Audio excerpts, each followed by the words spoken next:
Live NFL trivia every Wednesday night on Twitch at 9 p.m. Eastern. Come show off your football knowledge for a chance to win cash prizes. Check the link in the description to find out more. And now, on with our feature presentation. Most of the time, when a team signs a free agent in the middle of the season, it's a pretty straightforward process with no drama and no controversy attached to it whatsoever. The player who is available signs a contract with the team, and that's about it. No drama, no messiness, no nothing.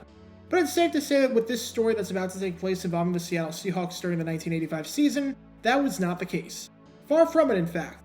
Because what happened with Seattle in 1985 when they attempted to sign and eventually signed tight end Gordon Hudson was nothing short of bizarre. You had a tight end who said he was a free agent and was ready to be signed. You had a team that knew absolutely nothing about what he was talking about, with the head coach in question saying that he knew nothing about said player. You had the team say that they had second thoughts about whether said player could even contribute, and that even if they signed him, they'd have nowhere to put him and no room for him whatsoever. And then, 24 hours later, the team signed him. It was an incredibly strange situation that we're going to take a deep dive into. And this is the story behind the strangest free agent signing of a tight end in Seahawks history. Before I talk about the incident in question, we need some context to understand the player in question, how good he was, and why the Seahawks were sort of not really looking at him in the first place. At the start of the 1980s, if you were a college football fan and you were asked who the best tight end in the country was, odds are you'd be hard-pressed to find too many tight ends better than this guy right here. This is BYU tight end Gordon Hudson. Not only did he stand out on the field because he wore the number 95 jersey, which is a highly unconventional number for someone of that position, but he stood out because of his incredible on-the-field abilities, where in the 3 seasons that he played, he provided an incredible tight end for Jim McMahon and Steve Young to throw to. During the 1981 season, Hudson exploded onto the scene with 67 receptions for 960 yards and 10 touchdowns. He finished inside the top 5 in all 3 of those categories across the entire NCAA, being the only player in the NCAA that year to finish top 5 in each of those categories. On top of that, he led the Western Athletic Conference in receptions and receiving touchdowns. His 67 receptions were the most by any player in the WAC since Jay Miller did this in 1973 for BYU, making it the best performance in that department in close to a decade. His strong play was a big reason why BYU finished the season with an 11-2 record and a Holiday Bowl win, with the Cougars finishing 11th in the coaches poll, which at the time was tied for their highest ranking in program history.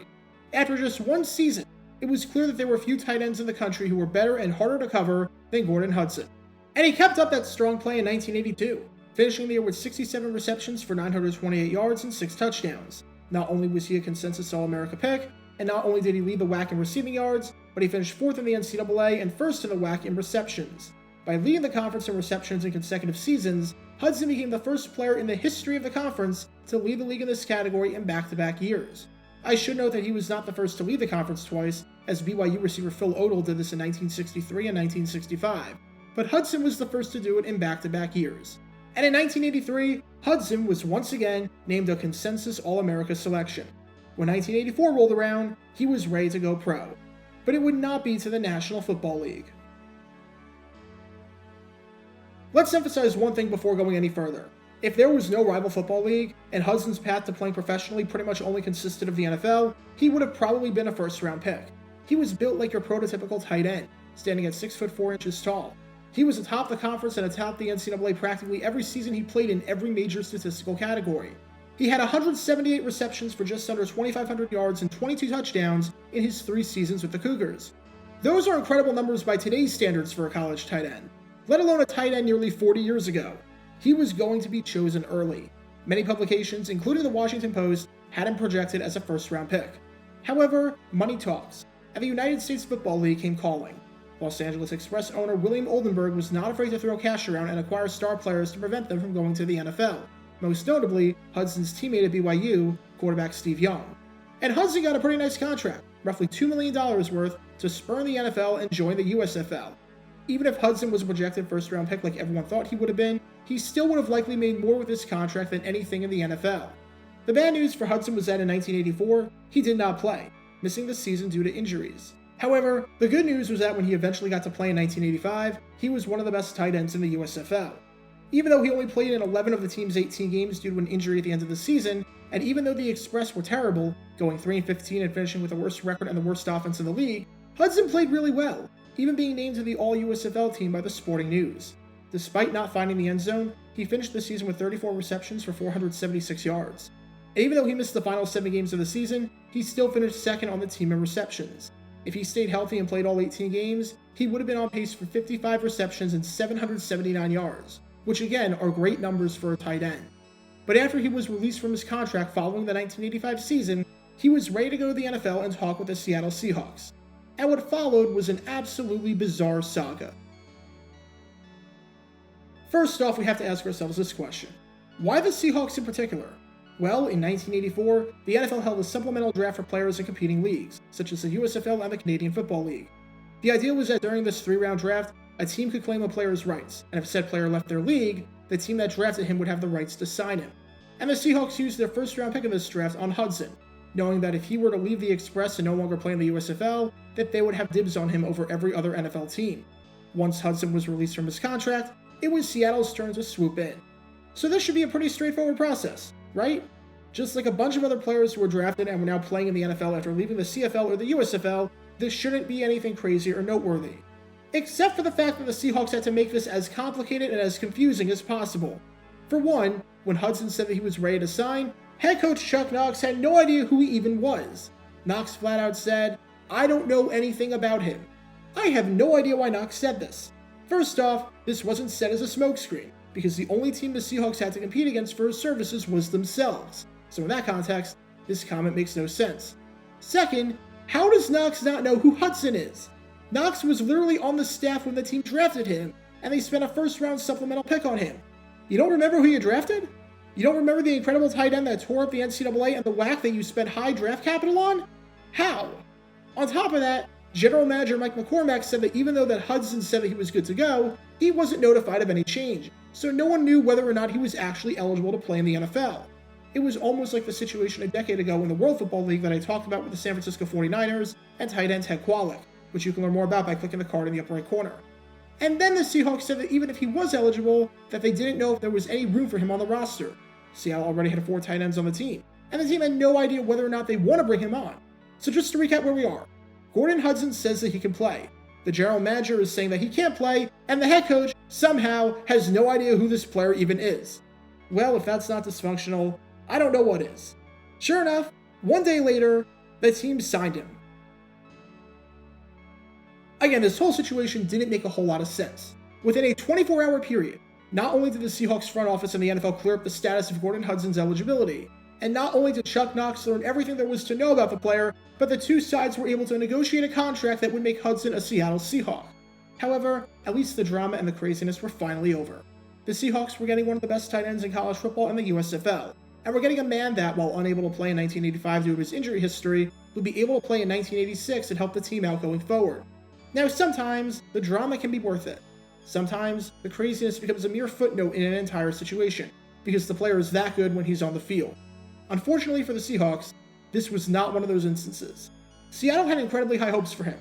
Entering the 1986 season, the coaching staff was raving about him. As tight ends coach Rusty Tillman said on Hudson, he has tremendous quickness, tremendous feel, tremendous power, tremendous peripheral vision, and tremendous anticipation. Anything else you want to put in there, just make sure you put tremendous in front of it. Tillman had been an assistant coach in the league for a decade at this point, and he played linebacker for 8 seasons in the NFL with Washington before that, where one of his responsibilities was to cover tight ends. So in other words, that's really high praise. The expectations were that high, and Hudson could not live up to them. Remember that Hudson had a bit of an injury history. He missed the end of the 1983 season with an injury to the ligaments in his left knee. He missed all of 1984 with an injury. He missed 7 games in 1985 while in the USFL, and even had to get carted off the field because of it. Whether it was the injuries or something else, he just was not the same tight end that he was beforehand. And in 1986, Hudson could only muster up 13 receptions for 131 yards and 1 touchdown, making him a member of the 1 touchdown club. He had multiple catches in just 3 games, and only once did he have at least 20 yards receiving. For such a hyped up player, and for all that controversy and ridiculousness involved with signing him, it was a giant letdown. Hudson did not do a whole lot to help out the Seahawks during that 1986 season, as even though the team went 10-6, he did not produce in the way that a lot of people, from the fans to the coaching staff, expected him to. As a side note, I talked a lot about that 1986 Seahawks team in a previous video of mine, so if you want to learn more about that, and in particular, starting quarterback Dave Craig and a bizarre controversy involving him, then click the card in the upper right corner. Hudson was held without a catch in 7 of the team's 16 games, and was held to 0 yards or less in 9 of the 16 games. It was a far cry from his reign of dominance before that. and prior to the start of the 1987 season, the Seahawks, after just one full season, cut ties with Hudson. It was an incredibly early ending to his incredibly short NFL career. And just to clarify things, Hudson gets none of the blame for this. He was not at fault whatsoever for how this entire mess in Seattle played out. It's not his fault that the general manager of the Seahawks had no idea that he was eligible to play. It's not his fault that Chuck Knox had no idea who he was. It's not his fault that the Seahawks drafted him in the first place, despite having no real plan for him once he eventually left the USFL. The start of his tenure with the Seahawks was just a masterclass in dysfunction on the part of the organization. Combine that with a brutal injury history that slowed him down and made him a shell of his former self, and this was just one of those things that was not going to work out at all. Still, with how well Hudson played everywhere he went before this, you have to wonder what could have been with his career. If he could have stayed healthy, with his size, his ability to not go down on first contact, and his hands, he could have been an incredible tight end for a long period of time. If he went to an organization that seemed to know what they were doing, that could have helped things out as well. However, neither of those things happened. Instead of a promising and prosperous career, what we got instead was one of the strangest free agent situations, especially when it comes to tight ends, in the over 45-year history of the Seattle Seahawks franchise. Get your official Jaguar Gamer 9 merchandise by going to jg9shop.com, and be sure to like this video, ring the notification bell, subscribe down below if you haven't already, as it helps the channel out a lot, and be sure to check out Twitch every Wednesday night at 9 p.m. Eastern for your chance to play NFL Trivia and win cash prizes. Link in the description below. If you want to see videos like this condensed down to 60 seconds, then follow me on TikTok at JaguarGator9 and subscribe to 60-Second NFL History on YouTube. To see highlight videos of players throughout the history of the NFL, subscribe to JG9 Highlights. Also, special thanks to all of our Patreon supporters for helping out the channel. Your support is greatly appreciated. See how you can become a patron and request future video topics in the description below.